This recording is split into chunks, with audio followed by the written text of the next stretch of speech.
Assalamualaikum warahmatullahi wabarakatuh.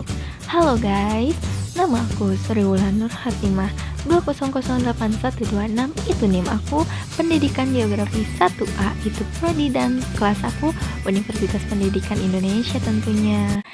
Di sini aku akan bahas tentang meteorologi dan klimatologi.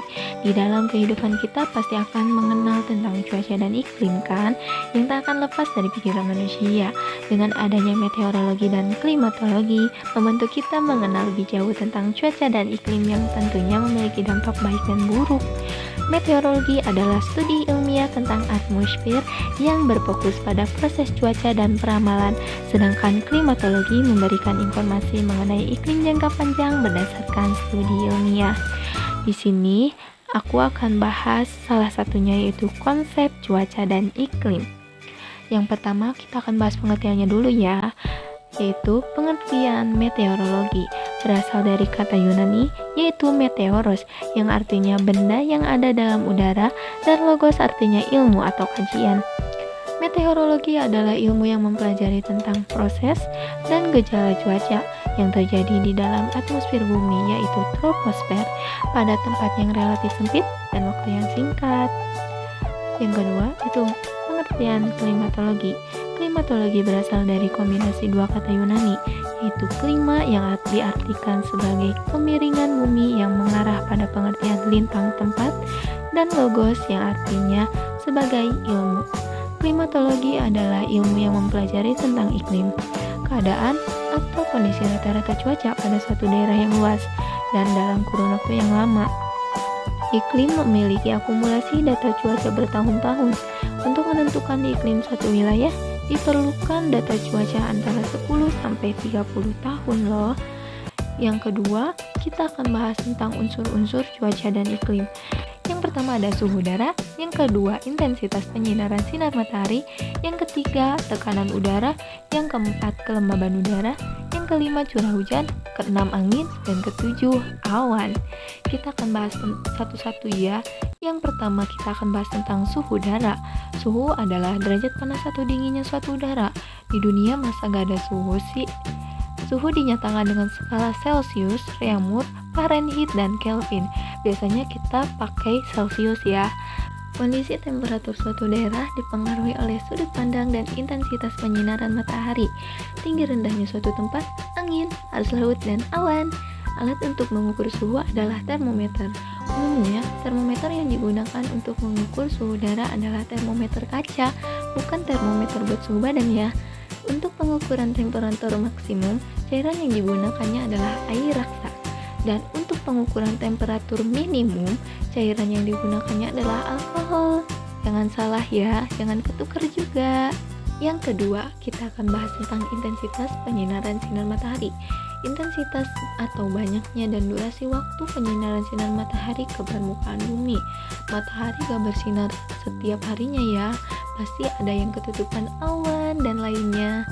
Akibat penyinaran matahari terhadap bumi, bumi akan mengalami pemanasan yang disebut dengan radiasi. Faktor-faktor yang mempengaruhi suhu di permukaan bumi diantaranya yaitu: pertama, perbedaan letak lintang, yang kedua, lama penyinaran matahari, yang ketiga, sudut datang sinar matahari, yang keempat, relief permukaan bumi, dan yang kelima, banyaknya sedikitnya awan. Kita bahas tekanan udara. Tekanan udara adalah tenaga yang bekerja untuk menggerakkan massa udara dalam setiap satuan luas tertentu. Alat untuk mengukur tekanan udara adalah barometer, garis pada peta yang menghubungkan tempat-tempat yang memiliki tekanan udara yang sama disebut dengan isobar. Makin naik ke atas, tekanan udara akan makin rendah. Contohnya aja di gunung. Makin tinggi tempatnya, makin rendah juga tekanan udaranya. Yang keempat, kita bahas kelembaban udara. Kelembaban udara adalah jumlah air yang dikandung oleh udara. Alat untuk mengukur kelembaban udara dinamakan dengan hygrometer. Kelembaban ini mempengaruhi pengendapan air di udara. Pengendapan air di udara dapat berupa awan, kabut, embun, dan hujan. Kelembaban udara dibagi menjadi dua, yaitu kelembaban relatif dinyatakan dengan persen. sedangkan kelembaban mutlak dinyatakan dengan gram atau meter kubik.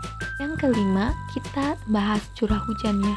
Hujan adalah peristiwa jatuhnya titik-titik air ke permukaan bumi. Ketika uap air tersebut semakin meninggi karena terbawa angin, maka pada ketinggian tertentu uap air tersebut akan berubah menjadi awan. Dan apabila awan semakin naik, maka awan tersebut akan jenuh, kemudian melepaskan kandungan airnya sebagai hujan. Arah hujan di suatu daerah dapat diukur dengan menggunakan suatu alat yang dinamakan obrometer. Adapun jenis-jenis hujan yaitu hujan orografis, hujan frontal, dan hujan konveksi. Kita bahas tentang angin. Angin merupakan gerakan dari udara yang disebabkan karena adanya perbedaan suhu yang mengakibatkan perubahan pada tekanan udara hingga terjadilah angin. Angin berbentuk ya, nggak terlihat. Tekanan udara akan naik apabila suhunya rendah dan tekanan udara akan turun apabila suhunya tinggi. Angin akan bergerak dari daerah yang bertekanan tinggi ke daerah yang bertekanan rendah. Kecepatan angin diukur dengan anemometer. Kecepatan angin dipengaruhi oleh gradien barometrik, relief muka bumi, dan vegetasi. Yang terakhir yaitu awan. Awan adalah akumulasi dari titik-titik uap di atmosfer. Udara yang naik lama-kelamaan akan menjadi dingin, sehingga kelembaban udaranya bertambah. Ketika sudah mencapai ketinggian tertentu, maka udara itu akan jenuh dengan air dan kemudian akan berubah menjadi awan. Ketika musim kemarau, awan akan berjumlah sedikit. Hal ini terjadi karena penguapan yang terjadi hanya sedikit sekali. Namun ketika musim penghujan, awan akan berjumlah banyak. Hal ini karena penguapan yang terjadi juga banyak sekali. Yang ketiga, kita akan bahas tentang jenis-jenis cuaca dan iklim. Kita akan bahas tentang cuaca dulu. Cuaca dibagi 6 jenis. Yang pertama, cuaca cerah. Matahari bersinar jernih dan udara terasa segar atau tidak begitu terasa panas. Yang kedua, cuaca panas. Udara terasa kering dan cuaca berawan ketika langit terlihat beberapa awan dan dinamakan cuaca mendung. Yang keempat, yaitu cuaca sejuk. Suatu daerah mengalami cuaca sejuk apabila humiditas udara tinggi, angin bertiup cepat, dan suhu udara rendah. Cuaca hujan. Hujan bersumber dari udara yang mengandung uap air. Uap air terbentuk karena adanya pemanasan matahari terhadap air di permukaan bumi seperti danau, air laut, dan menciptakan awan. Dan yang terakhir, cuaca berangin. Angin bergerak kuat sehingga melarikan benda-benda ringan yang dilaluinya seperti daun ya. Kita akan bahas tentang iklim. Iklim dibagi menjadi dua, yaitu iklim matahari dan iklim Pisces. Iklim matahari didasarkan pada banyak sedikitnya sinar matahari yang diterima oleh permukaan bumi. Iklim matahari dibagi menjadi 4, yaitu iklim tropis, iklim subtropis, iklim sedang, dan iklim dingin atau sering disebut iklim kutubia. Yang kedua, kita akan bahas tentang iklim Pisces. Menurut keadaan atau fakta sesungguhnya di suatu wilayah muka bumi sebagai hasil pengaruh lingkungan alam yang terdapat di wilayah tersebut. Misalnya, pengaruh lautan, daratan yang luas, relief muka bumi, angin, dan curah hujan. Iklim Pisces dapat dibedakan menjadi 5, iklim laut, iklim darat, iklim dataran tinggi, iklim gunung atau pegunungan, iklim musim atau muson. Yang keempat, kita akan bahas tentang perbedaannya, perbedaan iklim dan cuaca.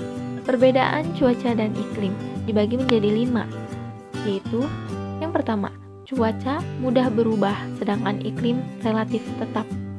Cuaca berlaku untuk waktu yang terbatas, sedangkan iklim berlaku untuk waktu yang lama, sampai 10 atau 30 tahun. Cuaca lingkup daerahnya itu sempit, sedangkan iklim wilayahnya itu luas, bisa beberapa negara. Cuaca itu hasil pencatatan baru karena suka berubah-ubah setiap harinya, sedangkan iklim hasil rata-rata keadaan cuaca karena bisa bertahun-tahun. Cuaca itu ilmunya meteorologi, sedangkan iklim ilmunya klimatologi. Yang terakhir, kita akan bahas tentang manfaatnya ya. Manfaat meteorologi dan klimatologi di kehidupan. Yang Yang pertama, meningkatkan kewaspadaan terhadap kemungkinan akibat negatif yang ditimbulkan oleh kondisi cuaca atau iklim yang ekstrim, seperti kekeringan, banjir, gelombang udara dingin, dan sebagainya. Yang kedua, menyesuaikan diri atau berusaha menyelenggarakan kegiatannya serasi dengan karakter iklim, sehingga terhindar dari hambatan atau kerugian yang diakibatkannya.